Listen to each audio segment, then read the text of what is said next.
का ये केस है और रिसेंटली ये केस आया है और ये केस आपके लिए काफ़ी ज़्यादा इम्पोर्टेंट हो सकता है यदि आप इस केस से रिलेट करते हैं। तो चलिए दोस्तों, बिना किसी देरी के इस केस को डिटेल में समझते हैं और ये कैसे आपके लिए इम्पोर्टेंट हो सकता है, आइए जानते हैं।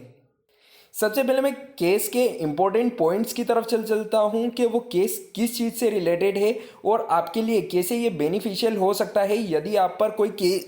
डिपार्टमेंट किसी भी तरह की यहाँ पर पेमेंट की बात करता है। तो जैसा कि आप देख सकते हैं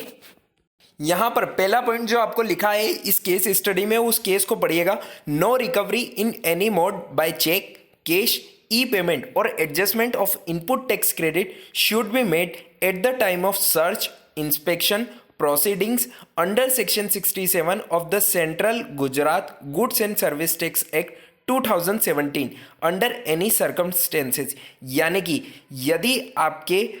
प्रीमाइसेस की सर्च चल रही है, इंस्पेक्शन चल रही है अंडर सेक्शन 67, तो उसके तहत यदि कोई अधिकारी आपसे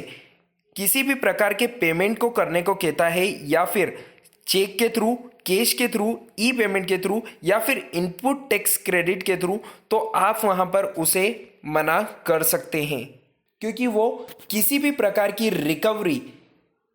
eight the time of search inspection proceedings under section 67 वो नहीं कर सकता है। सेकेंड पॉइंट जब आप पढ़ेंगे उसमें लिखा है even if the assessees comes forward to make voluntary payment by filing form DRC 03, the assessee should be asked advised to file such form DRC 03 on the next day after the end of search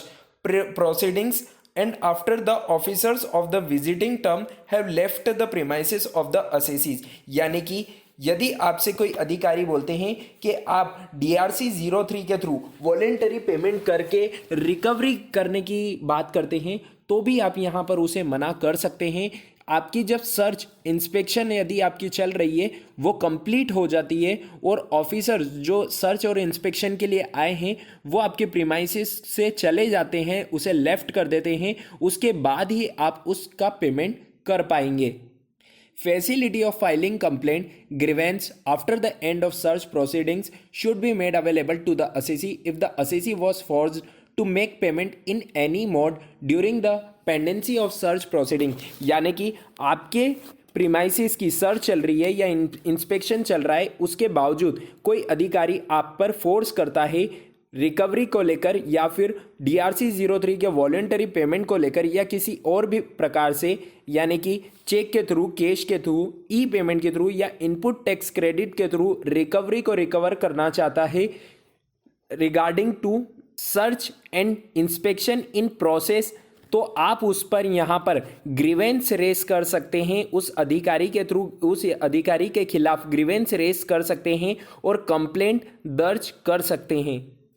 If complaint grievance is filed by assessee and officer is found to have acted in defiance of the aforesaid directions, then strict disciplinary action should be intimated against the concerned officer। यानी कि जब पूरी जांच हो जाती है, आपकी complaint raise हो जाती है, रेज होने के बाद सॉल्व हो जाती है, अगर उस केस में यहाँ पर अधिकारी दोषी पाया जाता है तो उस पर यहाँ पर स्ट्रिक्ट एक्शन लिया जाएगा और उसने यहाँ पर जो रिकवरी के लिए सर्च और इंस्पेक्शन के दौरान यहाँ पर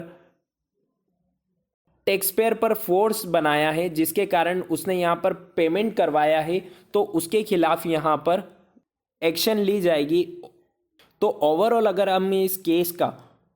समझे तो इस केस में यही है कि यदि आपके प्रीमाइसेस की सर्च चल रही है या इंस्पेक्शन चल रहा है और जो ऑफिसर आपके प्रीमाइसेस की सर्च या फिर इंस्पेक्शन करने आया है, यदि आप पर वो किसी भी प्रकार से रिकवरी के लिए फोर्स करता है तो आप उसके खिलाफ कंप्लेंट रेस कर सकते हैं। वो आपसे रिकवरी के लिए तभी कह सकता है जब आपकी सर्च और इंस्पेक्शन कंप्लीट हो गई है और उसने वो प्रीमाइसेस यानी कि जहां पर सर्च चल रही है या फिर इंस्पेक्शन चल रहा है उसे लेफ्ट कर दिया है, उसी के बाद में आप वहां पर उसका पेमेंट, रिकवरी का पेमेंट कर सकते हैं। यदि वो फोर्स करता है तो आप कंप्लेंट रेस कर सकते हैं। चलिए दोस्तों, उम्मीद है आपको ये पूरा केस समझ आ गया होगा और यदि आप केस इसी प्रकार से और केस के बारे में भी जानना चाहते हैं तो आप हमारे YouTube चैनल को सब्सक्राइब कर लीजिए। यहाँ से आपको इम्पोर्टेंट केस स्टडीज़ मिलती रहेगी जीएसटी से रिलेटेड।